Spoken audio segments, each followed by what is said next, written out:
In this sermon, he recalls the creation of the earth and sky and the birth of Adam. Praise is due to Allah, whose worth cannot be described by speakers, whose bounties cannot be counted by calculators, and whose claim to obedience cannot be satisfied by those who attempt to do so, whom the height of intellectual courage cannot appreciate, and the depths of understanding cannot reach. He for whose description no limit has been laid down, no praise exists, no time is ordained, and no duration is fixed.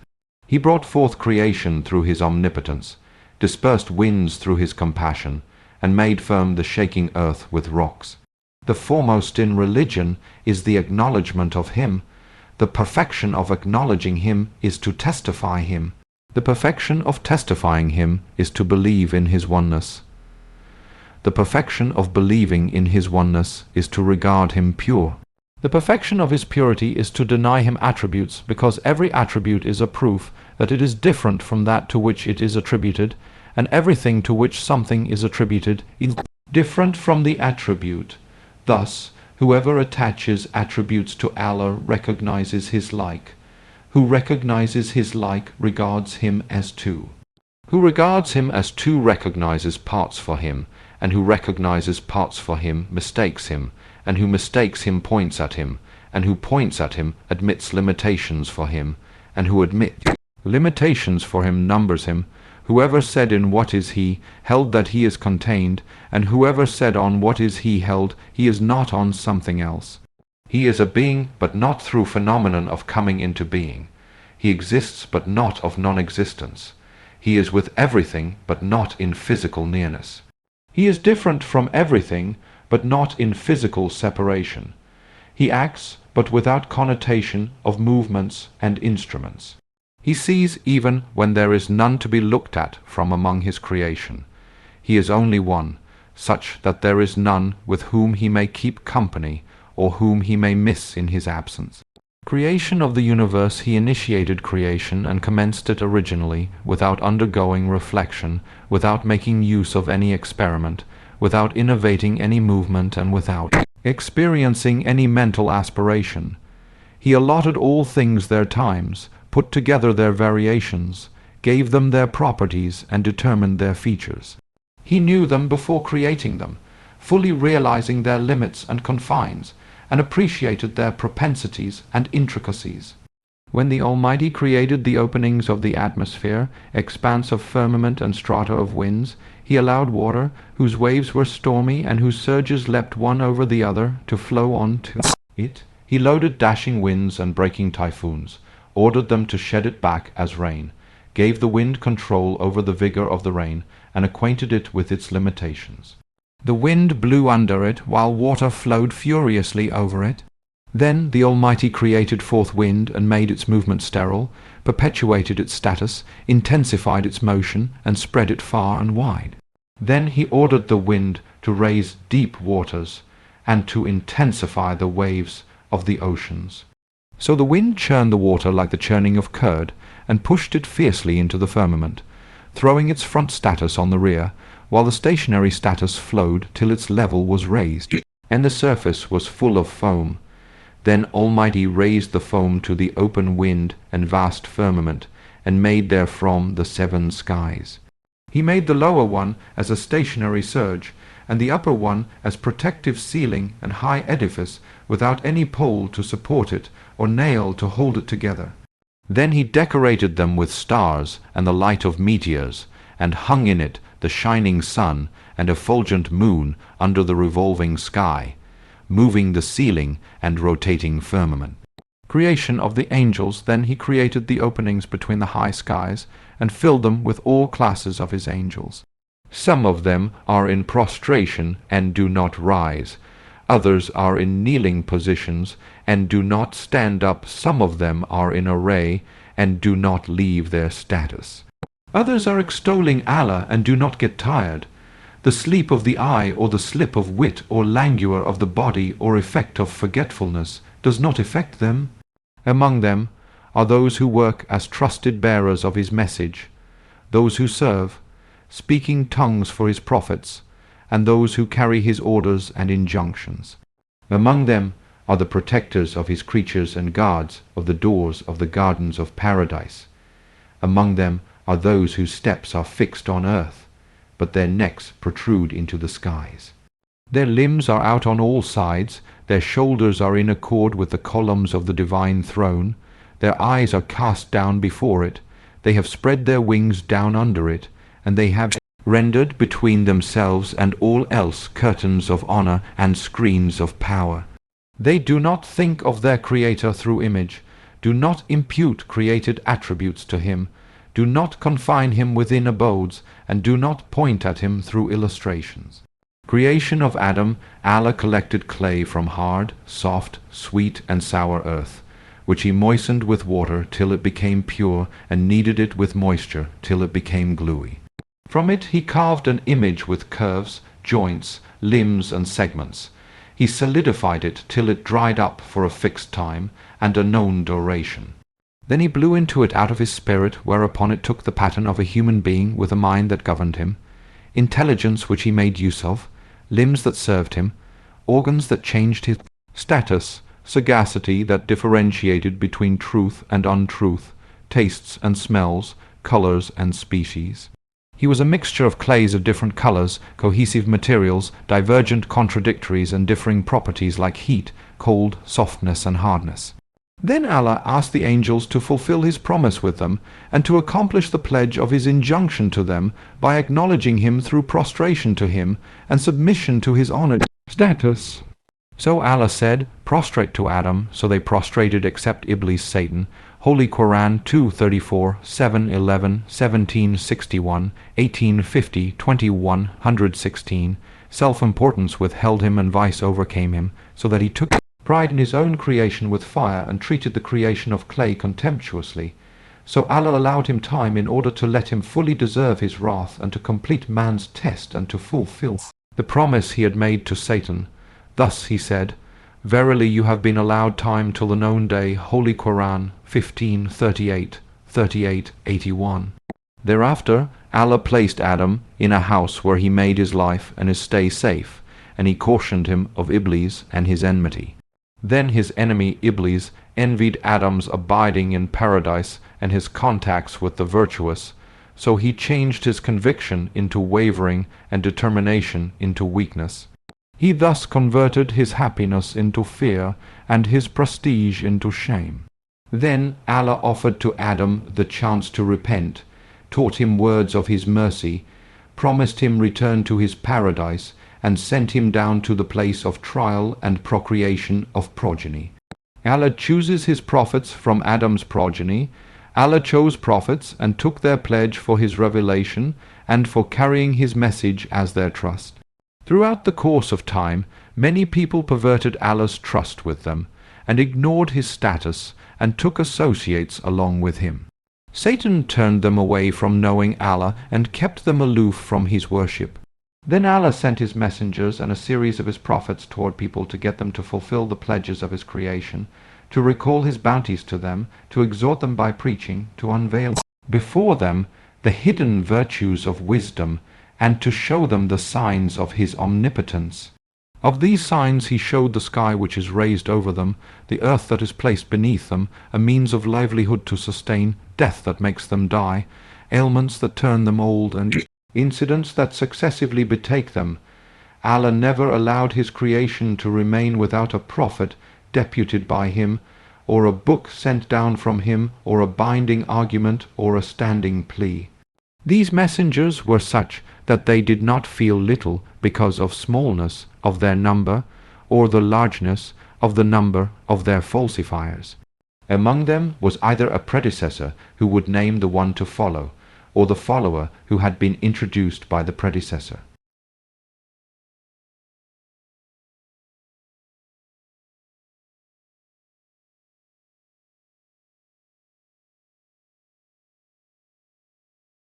The prophethood of Muhammad in this way, ages passed by and times rolled on.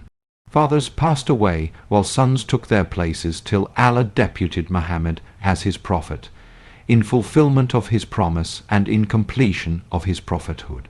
Muhammad's pledge had been taken from the prophet S. His traits of character were well reputed, and his birth was honorable.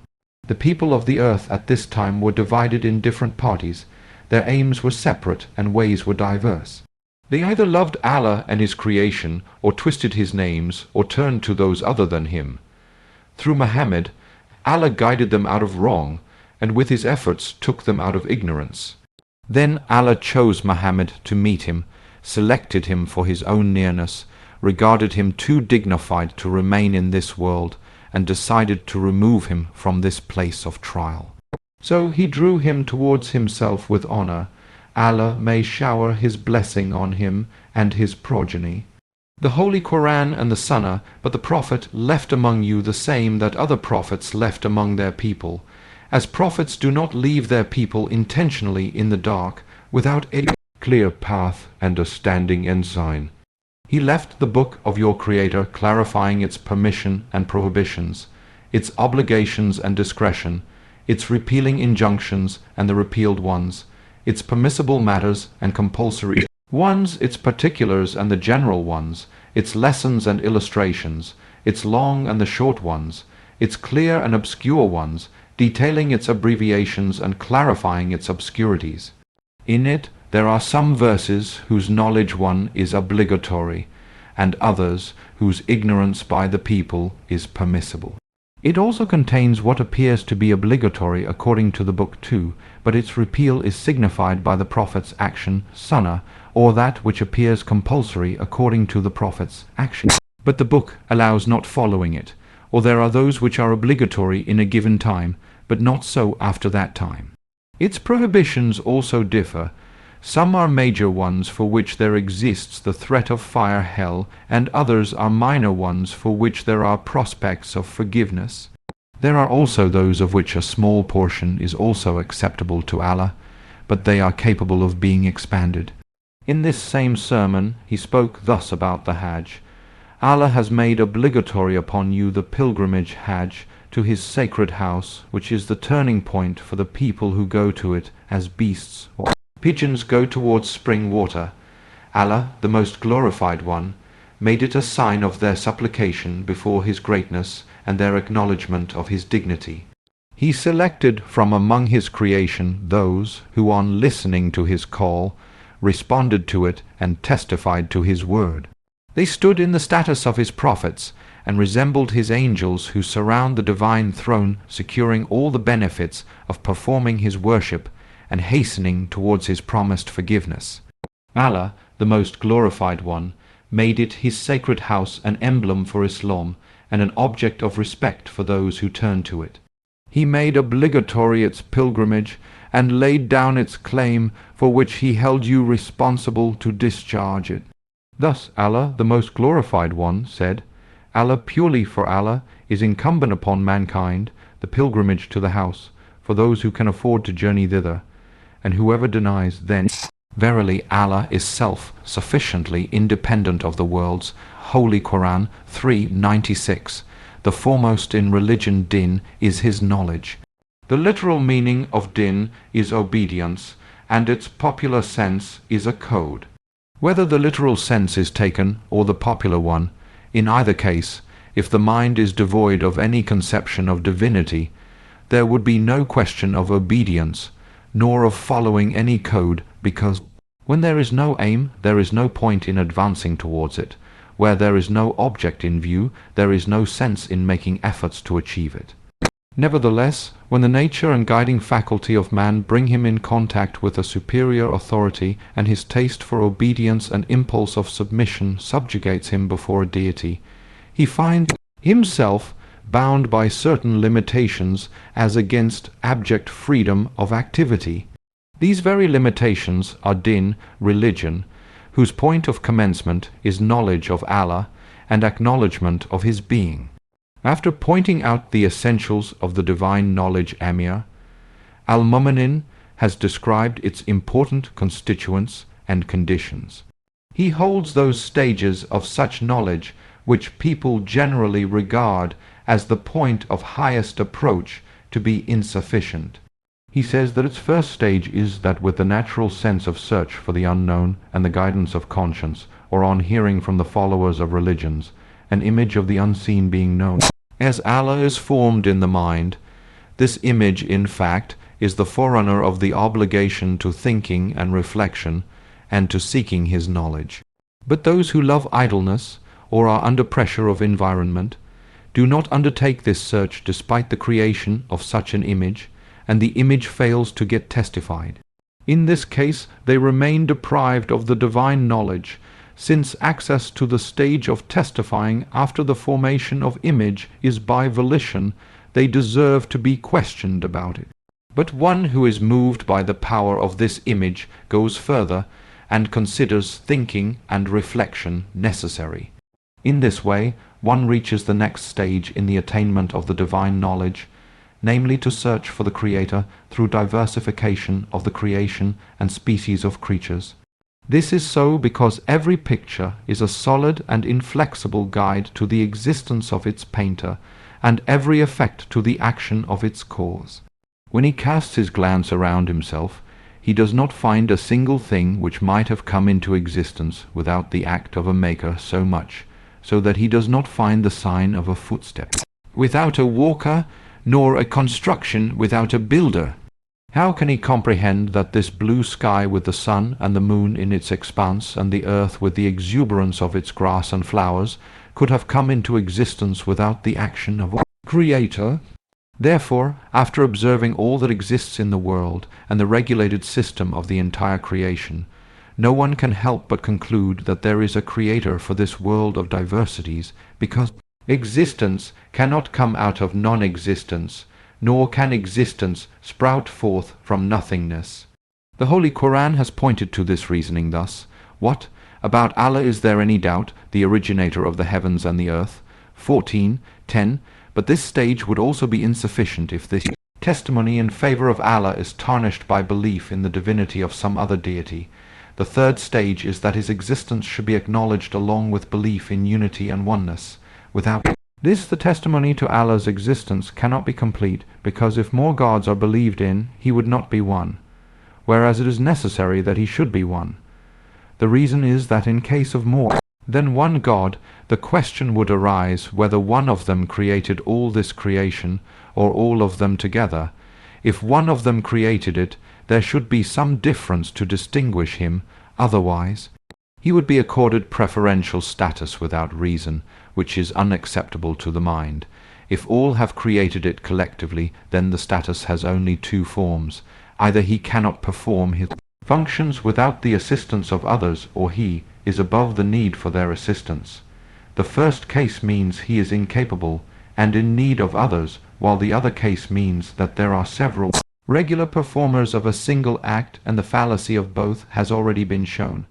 If we assume that all the gods performed the act of creation by dividing it among themselves, all the creation would not bear the same relationship towards the Creator. This is so because each creature will bear relationship only to its own Creator, whereas every creature should have one and the same relationship to all creators. This is so because all the creation should have one and the same relationship to all the creators as all the created in their capacity to accept effect, and all the creators in their capacity to produce effect should be similar. In short, there is no way but to acknowledge Him as one, because to believe in numerous creators allows no possibility of the existence of any other thing, and destruction proves implicit for the earth, the sky, and everything in creation. Allah, the most glorified one, has expressed His argument in the following words: Had there been in the heavens and the earth other gods except Allah, they, both the heavens and the earth, would have been in disorder. Holy Quran 21:22. The fourth stage is that Allah should be regarded free of all defects and deficiencies, devoid of body, form, illustration, similarity, status of place or time, motion, stillness, incapability, and ignorance. This is so because there can be no deficiency or defect in the perfect being, nor can anyone be deemed like Him, because all these attributes bring down a being from the high status of the Creator to the low status of the created.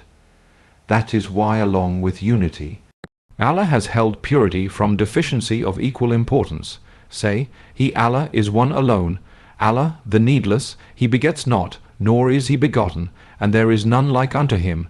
Holy Quran 112. 1-4 Vision perceives Him not, and He perceives all vision. He is the subtle, the all-aware. Holy Quran 6-104. So coin you not any similitudes to Allah.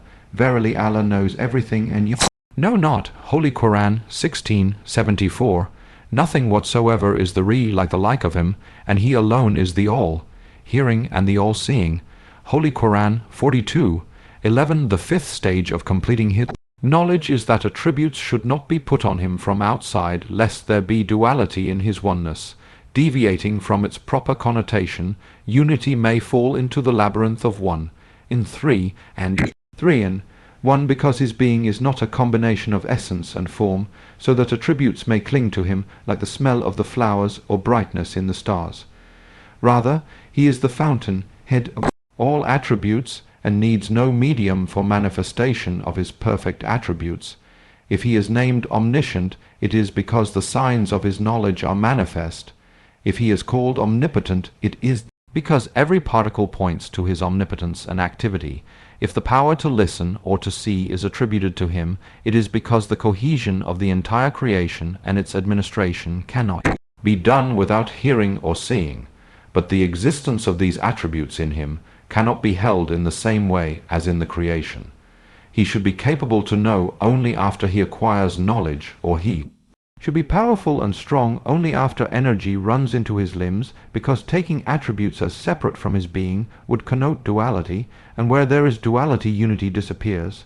That is how Emir al-Mu'minin has rejected the idea of attributes being in addition to his being, presented unity in its true significance, and did not allow unity to be tainted with stains of multiplicity. This does not mean that adjectives cannot at all be attributed to Him. This would be giving support to those who are groping in the dark abyss of negativism, although every nook and corner in entire existence is brimming with His attributes, and every particle of creation stands witness that He has knowledge, He is powerful, He hears and He sees. He nurtures under His care and allows growth under His mercy.